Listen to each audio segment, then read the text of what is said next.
One to one ஆன்மீக நேயர்களுக்கு அன்பு வணக்கம். நவக்கிரகங்களில் முழுமையான சுபக்கிரகம் அப்படின்னு சொல்லக்கூடிய குரு வந்து 18/10/2025 6/12/2025 வரைக்கும் மிதுனத்திலிருந்து அதிசாரமாக கடகத்துக்கு போகுது. அப்போ கடகத்தில் போகக்கூடிய குரு வந்து உச்சமாகுது இல்லையா? இந்த கடகத்துக்கு போகக்கூடிய குரு ரிஷபராசிக்கு என்ன மாதிரியான பலன்களை ஏற்படுத்துங்கிறத இப்போ பார்க்க போகிறோம். பொதுவாக ரிஷபராசியோட நேச்சர் எப்படின்னு பார்த்தீங்கன்னா, இந்த ஜல்லிக்கட்டில் வரக்கூடிய காளைகள் எப்படி யாருக்கும் அடங்காதோ அந்த மாதிரி பார்த்திங்கன்னா ரிஷபராசிகளை வந்து யாரும் கண்ட்ரோல் பண்ண முடியாது. அதே போல் இந்த காளைகளை எல்லாம் வளர்க்குறதெல்லாம் பார்த்திங்கன்னா வயசுக்கு வந்த கன்னி பொண்ணுங்க தான் வளர்க்கும். அந்த கன்னி பொண்ணுங்களுக்கு முன்னாடி பார்த்திங்கன்னா இந்த காளைகள் வந்து பார்த்திங்கன்னா அப்படி கட்டுச்சிட்டா கட்டுக்கடங்கி நிற்கும். அதே போல் தான் ரிஷபராசியை பொறுத்தவரையில் அவர்கள் வந்து அவர்கள் மேலே மற்றவர்கள் டாமினேட் பண்ணக்கூடாது, கட்டுப்படுத்தக்கூடாது. அப்படி கட்டுப்படுத்தாமல் விட்டோம்னா நமக்கு கேட்குற காரியங்கள், செய்ய வேண்டிய விஷயங்கள்லாம் நல்லபடியாக நடக்கணும். ரிஷபராசியை பொறுத்த வரைக்கும் நம்ம காரியம் சாதிக்கணும்னா அவர்களை சுற்றி வேலி போடக்கூடாது, அவர்களை டாமினேட் பண்ணக்கூடாது, அவர்களை கட்டுப்படுத்தக்கூடாது. இதுதான் தெளிவாக தெரிஞ்சுக்கணும். இப்படி அடுத்தவர்களுக்கு கட்டுப்பட மாட்டார்கள்னு அர்த்தம் இல்லை. அவர்கள் கேட்கறதுக்கு முன்னாடியே அதை செஞ்சு கொடுக்கக்கூடிய நிலையில் இருக்கிறவர்களை டாமினேட் பண்ணும்போது அது நம்ம எதுவுமே நடக்காமல் போய்டுங்கிறதுனால அவர்களை புரிஞ்சுக்கணும். இப்போ இந்த ரிஷபராசிக்கு குரு வந்து எத்தனாவது இடத்துல வருது அப்படின்னு பார்க்கும்போது இதுவரைக்கும் 2ஆம் இடத்துல இருக்கக்கூடிய குரு, மிதுன ராசியில் இருக்கக்கூடிய குரு அதிசாரமாக கடகராசிக்கு 3ஆம் இடத்துக்கு வருது. பொதுவாக குரு வந்து 2ஆம் இடத்துல நல்ல பலன்களை கொடுக்கும், 3ஆம் இடத்துல வந்து நல்ல பலன்களை கொடுக்காது அப்படின்னு நம்ம சொல்லுவோம். ஆனால் 2ஆம் இடத்துக்கு இது வரைக்கும் வந்திருக்கிற குரு என்ன மாதிரியான பலன்களை கொடுத்துன்னு பார்த்தீங்கன்னா, ஃபைனான்சியலாகவும் சரி எந்த விஷயத்துலையுமே சரி சரியான பலன்களை கொடுக்கவே இல்லை. 2ஆம் இடத்துலேயே கொடுக்காத குரு 3ஆம் இடத்துல வந்து எப்படி குரு கொடுக்கும் அப்படின்னு கேட்குறீங்க. அது எப்படி பார்த்தீங்கன்னா, மிதுனம் அப்படிங்கிறது குருவுக்கு வந்து பகை வீடு தான். ஏன்னா புதனுக்கும் குருவுக்கும் பகை கிரகம் இல்லையா? அந்த இடத்துல உட்காந்து குருவால் கொடுக்க முடியாது. சரி, அடுத்தது கடகத்துக்கு வர்றாருன்னா கடகத்தில் வந்து ஒரு உச்சம் ஆயிடுறாரு. அப்போ வந்து அவர் பவர்ஃபுல்லாக இருக்கும்போது என்ன கேட்டாலும் கொடுப்பார் இல்லையா? அப்போ 3ஆம் இடத்துக்கு வந்து குரு வர்றதுனால நிறைய பேருக்கு பார்த்திங்கன்னா ரிஷபராசிக்காரர்கள் என்ன முயற்சி எடுக்கிறாங்களோ புது முயற்சிகள் அத்தனையும் கூடுமான வரைக்கும் வெற்றி தரும். அப்போ இந்த வெற்றிங்கிறது எப்படி கிடைக்கும் அப்படின்னு பார்த்தீங்கன்னா, 3ஆம் இடம்ங்கிறது பார்த்திங்கன்னா முடி துறக்கும் அல்லது முடி சூட்டும் அப்படின்னு சொல்லுவாங்க. முடி துறக்கும்னா ஏற்கனவே வச்சுட்டு இருந்த பதவியை விட்டு இவங்க வெளில போயிடுவாங்களா, இல்லை பதவிக்கு ஏதாவது பாதிப்பு வருமா, அப்படிலாம் பயப்பட வேண்டிய அவசியம் கிடையாது. ஏன்னா குருவை பொறுத்தவரை உச்ச வீட்டுக்கு வர்றதுனால பெரிய அளவுக்கு பாதிப்பு கொடுக்க மாட்டார். இந்த பாதிப்பை வந்து பார்த்திங்கன்னா ப்ளஸ்ஸாக மாற்றிக்கணும். இது வரைக்கும் ஏதாவது ஒரு வேலைவாய்ப்பு கிடைக்காமல் இருக்கிறவங்களுக்கு பார்த்திங்கன்னா புதிய வேலைவாய்ப்பு கிடைக்கும். முடி சூட்டுறதுக்கும் 3ஆம் இடத்துக்கு குரு தானே. அப்போ முடி சூட்டுங்கும்போது புதிய பதவிகள், புதிய பொறுப்புகள் இதெல்லாம் பார்த்திங்கன்னா ரிஷபராசிக்காரர்களுக்கு கண்டிப்பாக வந்து சேரும். அடுத்தது குரு உச்சம் பெற்றிருக்கார். இன்னொரு பக்கம் பாருங்களேன், குரு அப்படிங்கிறது 8ஆம் அதிபதி இல்லையா? 8க்கும் 11க்கும் உரியவர். அப்போ 8க்குரியவர் 3ஆம் இடத்துல உட்காரும்போது ஒரு மறைவிடத்துக்குரிய கிரகம் இன்னொரு மறைவிடத்தில் வந்து உட்காரும்போது அது என்ன சொல்லுவோம்னா விபரீத ராஜ யோகம் அப்படின்னு சொல்லுவோம். என்னதான் குரு 3ஆம் இடத்துக்கு குரு நெருக்கடிகளை கொடுத்தாலும் அவர் போகிறதுக்கு முன்னாடி என்ன பண்ணுவார், ஒரு அற்புதமான ஒரு வாய்ப்பு கொடுத்துட்டு போடுவார். அந்த விபரீத ராஜயோகம்ங்கிறது நீங்கள் இது வரைக்கும் எனக்கு இது கிடைச்சா போதும், ஒரு 100 ரூபா கிடைச்சா போதும், நம்ம வந்து எல்லாத்தையும் பிரச்சனை தீர்ந்துலாம் நினைக்கிறப்ப 100 ரூபா கிடைக்க விடாமல் பண்ணிக்கிட்டே இருப்பார். திடீர்னு பார்த்தா 500 ரூபாயை கொடுத்துட்டு போயிடுவார். அப்போ இந்த மாதிரி விபரீத ராஜயோகத்தை கொடுக்கக்கூடிய குரு வந்து ரிஷபராசிக்கு கண்டிப்பாக இந்த 50 நாட்களில் இந்த என்ன சொல்ல போனால் அந்த அதிசார நாட்களுக்குள்ள ஒரு நல்ல மாற்றத்தை கண்டிப்பாக கொடுத்துட்டு போவாருங்கிறதுனால பெரிய அளவுக்கு கவலைப்பட வேண்டிய அவசியம் கிடையாது. அடுத்தது உச்ச குரு இல்லை. உச்சம் பெற்ற குரு எப்போதுமே பவர்ஃபுல்லாக தானே இருப்பார். நல்லா வந்து இது வரைக்கும் கஷ்டப்பட்டவங்க ஒரு நல்ல அதிகாரத்தில் போய் நல்லா பவர்ஃபுல்லாக உட்காந்து மகிழ்ச்சியாக இருக்கிறப்ப நீங்கள் என்ன உதவி கேட்டாலும் கொடுப்பாங்களே. அதனால் அவங்களோட நல்ல மனநிலையில் இருக்கிறப்ப பார்த்து போகிற மாதிரி குரு வந்து இப்போதைக்கு நல்ல மனநிலையில் அமர்கிறார். அடுத்தது 11ஆம் இடத்துக்குரிய கிரகம், அதையும் பார்க்கணும். 8ஆம் இடத்துக்கு மட்டும் இல்லை. அப்போ 11ஆம் இடத்துக்குரிய கிரகம் 3ஆம் இடத்துல வரும்போது நீங்கள் எடுக்கக்கூடிய முயற்சிகள் எல்லாத்துலேயும் அவர் ஒரு லாபத்தை கொடுப்பார். லாபம் கண்ணுக்கு தெரியாத தவிர மனசுக்கு தெரியும், வெளியில் சொல்ல முடியாத அளவுக்கு இருக்கும். ஏன்னா வெளியில் சொன்னால் மற்ற விஷயங்கள்லாம் இருக்குது இல்லையா? இதெல்லாம் பார்க்கும்போது கண்டிப்பாக வந்து 3ஆம் இடத்துக்கு ரிஷபராசிக்கு நல்ல பலன்களை கொடுக்கும். இன்னும் சொல்ல போனால் சில பேருக்கு இந்த லாட்டரி போன்ற எதிர்பாராத தனவரவுகளை கொடுக்கும். அதாவது அதிர்ஷ்டங்களை அதிகமாக அள்ளி கொடுக்கும்னு கூட எதிர்பார்க்கலாம். அந்த 50 நாட்களுக்குள்ளே என்ன நடக்குதோ அதை மட்டும் பார்த்துக்கிட்டால் போதுமானது. இப்போ குரு வந்து பார்த்திங்கன்னா ரிஷபராசிக்கு 8ஆம் இடத்துக்குரிய கிரகம். இது எந்த இடத்துல இருக்குது, அந்த குருவோட பார்வை எந்தெந்த இடங்களுக்கு கிடைக்குது அப்படின்னு பார்க்கும்போது இந்த குரு வந்தோட பார்வை வந்து பார்த்திங்கன்னா தன்னுடைய குருவோட 5ஆம் பார்வை ரிஷப ராசிக்கு 7ஆம் இடமான விருச்சிக ராசிக்கு கிடைக்குது. அப்போ 7ஆம் இடத்துல வந்து குருவோட பார்வை கிடைக்கும்போது அது என்ன மாதிரி பலன்களை ஏற்படுத்தும்? பொதுவாக வந்து 7ஆம் இடம் அப்படிங்கிறது முதல்ல மனைவியை குறிக்கக்கூடிய இடம். அப்போ கணவனுக்கும் மனைவிக்கும் இடையில் பார்த்திங்கன்னா ஒரு இணக்கமற்ற உறவு இருந்ததுன்னா கண்டிப்பாக வந்து மன மகிழ்ச்சியாக மாறும். எல்லாம் சொல்லுவாங்க, எல்லா வீட்லேயும் பார்த்திங்கன்னா யார் புருஷன் முன்னாடி ஒற்றுமையாக இருக்காங்க அப்படின்னு கேட்டிங்கன்னா 100க்கு 98 வீட்டில் வந்து ஒற்றுமை இல்லாமல் தான் இருக்கும். 2 வீட்டில் ஒற்றுமை இருக்கும். அதை சொன்னோம்னா கண் திருஷ்டி பட்டுறப்போன்னு நம்மகிட்ட சொல்ல மாட்டாங்க இல்லையா? அப்படி இல்லை. இப்போ வந்து பார்த்திங்கன்னா 7ஆம் இடத்துல இந்த குருவோட பார்வை கிடைக்கிறதுனால ஹஸ்பண்ட் ஒய்ஃபுக்குள்ளே ஒரு கேப் இருக்கும். என்ன மாதிரியான கேப்? ஒன்று வந்து ஒரு மிஸ் அண்டர்ஸ்டாண்டிங் கேப் இருக்கலாம். அப்படி இல்லாட்டி தொழில் நிமித்தமாக ரொம்ப தூரத்தில் இருந்துட்டு ஒருத்தரை சந்திக்க முடியாத இடைவெளி இருக்கலாம். அப்படி இல்லைன்னா சில இடங்களில் ஈகோ கிளாஷ் வரலாம். நீ பெரியவனா, நான் சொல்கிறத நீ கேட்குறியா, நீ சொல்கிறத நான் கேட்குறியான்னு ஒரு ஈகோ கிளாஷ் வரும்ல. இந்த ஈகோ கிளாஷ்லாம் மறைந்து போய் கணவன் மனைவிக்குள்ளே அப்படி ஒரு அந்யோன்யமான ஒரு நெருக்கமும் ஒரு அன்பும் அளவுக்கு அதிகமாக கிடைக்கக்கூடிய காலகட்டம் நெருங்கி வருது.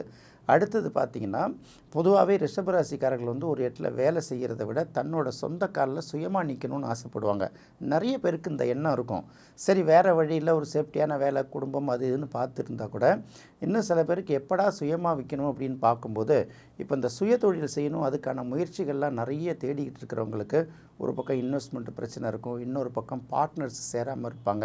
இந்த மாதிரி இடங்களுக்கு பார்க்கும்போது இந்த 7ஆம் இடத்துக்கு குருவோட பார்வை கிடைக்கிறதுனால சுய தொழில் செய்யணும்னு நினைக்கிறவங்களுக்கு அதுக்கான வாய்ப்பும் காலகட்டமும் இப்போ கனிஞ்சு வரும். இது ஃபஸ்ட்டு பாயிண்ட்டு.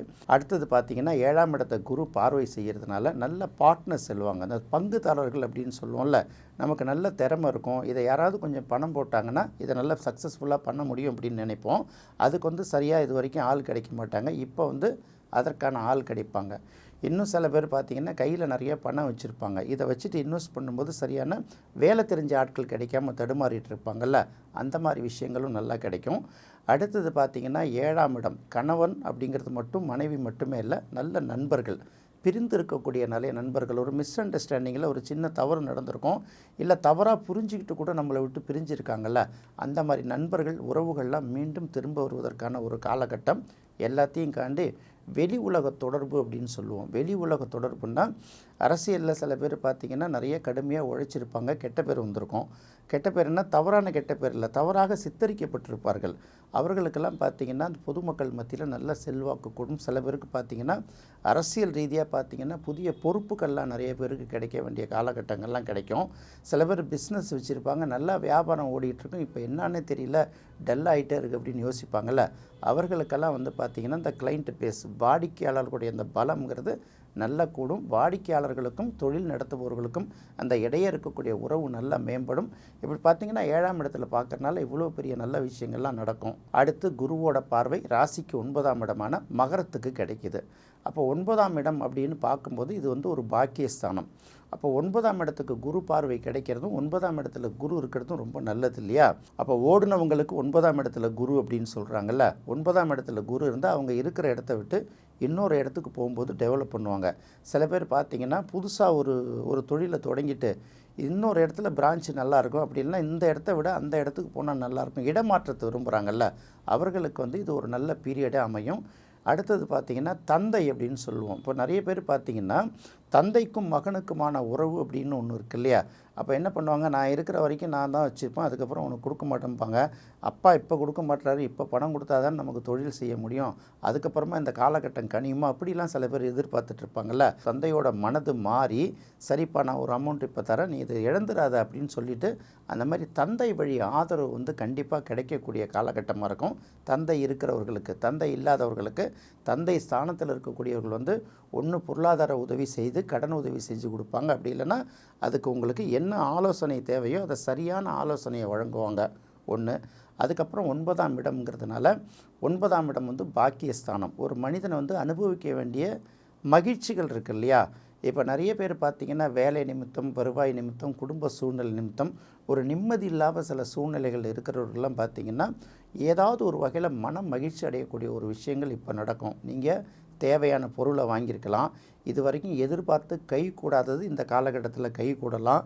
சில பேருக்கு வந்து பணம், பொருள் இதிலெல்லாம் இல்லாத சில மகிழ்ச்சி மனசுக்குள்ளே இருக்கும், வெளியில் சொல்ல முடியாமல் இருக்கும். இதெல்லாம் நமக்கு நடக்குமா அப்படிலாம் யோசிக்கிறாங்கல்ல, அந்த மாதிரி ஆசைகள் நிறைவேறதுக்கான வாய்ப்புகள் அதிகமாக இருக்குது. நிறைய பேர் பார்த்திங்கன்னா இந்த கோயில்களுக்கு போயிட்டு வராங்கல்ல, ஆன்மீக சுற்றுலாங்கிறாங்கல்ல, அந்த கோயிலோட தொடர்புடைய பயணங்கள், வெளிநாடு தொடர்புடைய பயணங்கள், அதுக்கப்புறம் வெளிநாட்டிலேருந்து சில பேருக்கு வேலை வாய்ப்பு கிடைக்கும். சில பேருக்கு பார்த்திங்கன்னா வெளிநாட்டில் போய் படிக்கணும்னு நினைக்கிறாங்கல்ல, அந்த படிப்பதற்கான வாய்ப்புகளும் அவர்களுக்கு கிடைக்கிறதுக்கான காலகட்டம் இது கூடி வரக்கூடிய நேரம். அடுத்து 11ஆம் இடத்தை பார்வை செய்கிறது. இந்த குருவோட பார்வை வந்து ராசிக்கு 11ஆம் இடத்துல கிடைக்குது. ஏற்கனவே என்ன சொன்னீங்க, ராசிக்கு 11ஆம் இடத்துல சனி வர்றதுனால உங்களுக்கு அள்ளி கொடுக்க போகுது என்னென்னமோ சொன்னீங்களே, இது வரைக்கும் சனி வந்து அள்ளி கொடுக்கவே இல்லையே அப்படின்னு சொல்லுவாங்க. இதுக்கு காரணம் இருக்குது. ஏன்னா சனி வந்து இது வரைக்கும் பார்த்திங்கன்னா 11ஆம் இடத்துக்கு வந்து ரிஷபராசிக்கு சனி போனாலும் சனி வந்து தனித்து இது வரைக்கும் இயங்கவே இல்லையே. ஏற்கனவே ராகு கூட இருந்தது இல்லையா, அப்போ சனியோட தன்மையை கொஞ்சம் கொஞ்சமாக சனி விலகிட்டே வர்ற பார்த்திங்கன்னா திடீர்னு சுக்கிரன் அங்கே போய் கொஞ்ச நாள் தங்குது. அப்போ சனியும் சுக்கிரனும் சேர்ந்து இருக்கிறப்ப, அப்போ சுக்கிரன் வந்து அந்த இடத்துல வக்ரமாகி கொஞ்ச நாள் இருக்கிறப்ப அது பார்த்திங்கன்னா சனி இது வரைக்கும் தனிச்சு இயங்கலை.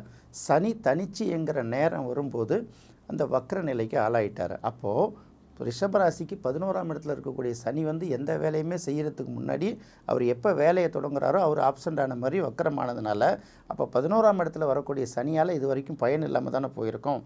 ஆனாலும் அவர் வக்கர சனியாக இருந்தாலும் இந்த குருவோட 9ஆம் பார்வை சனிக்கு கிடைப்பதால் கண்டிப்பாக அந்த 11ஆம் இடத்துலேருந்து நீங்கள் எதிர்பார்த்த சில விஷயங்கள், 11ஆம் இடம் என்னென்ன சொல்கிறாங்கன்னா, மூத்தவர்களுடைய ஆதரவு. ஒரு வயசில் ஒரு வீட்டில் பார்த்திங்கன்னா தந்தையோட உதவி, மூத்தவரோட உதவி தான். அடுத்தது நம்மளுடைய உறவினர்கள் இருக்காங்கள்ல, உறவினர்களில் வயசில் மூத்தவங்க நமக்கு சில சப்போர்ட் பண்ணுவாங்க. இது மட்டும் இல்லை, மனசுக்குள்ளே சில ஆசைகள் இருக்கும், அபிலாஷைன்னு சொல்கிறோம்.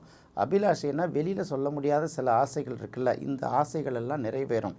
இன்னும் சில பேருக்கு பார்த்திங்கன்னா சொத்து சுகங்கள் வாங்கக்கூடிய யோகங்கள் வரும். நீண்ட நாளாக நினச்சிக்கிட்டு இருப்பாங்க, அதுக்கான வாய்ப்புகள் வந்திருக்காது, அதுக்கான பண சேர்க்கை இருக்காது. எல்லாமே பார்த்திங்கன்னா இந்த 50 நாட்களுக்குள்ளார உங்களுக்கு தேவையான விஷயங்கள் நிறைய மாற்றங்கள் ஏற்படும். இந்த மாற்றத்தை கண்ணும் கருத்துமாக கவனமாக பிடிச்சிக்கிட்டிங்கன்னா அது இன்னும் ஒரு வருஷத்துக்கு தாக்கு பிடிக்கிற அளவுக்கு இருக்குங்கிறதுனால இந்த குரு அதிசார பயிற்சியின் மூலமாக ஓரளவு நல்ல நிலையில் பலனடையக்கூடிய ராசிகளில் ஒன்று ரிஷபராசி. இந்த ரிஷபராசி தங்களுக்கு கிடைக்கக்கூடிய இந்த குரு பயிற்சியால் கிடைக்கக்கூடிய பலன்களை முழுமையாக பயன்படுத்திக்கிறதுக்கு வியாழன் அல்லது சனிக்கிழமைகளில் தியாகராஜர் சுவாமியை வழிபடுவது அவர்களுக்கு ஒரு நல்ல பலனை தரும். என்ன நேயர்களே, ரிஷபராசிக்கு இந்த அதிசார குரு பயிற்சி பலன்கள் எப்படி இருக்குங்கிறத பார்த்தோம்.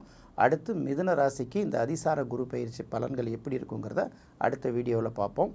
நன்றி, வணக்கம்.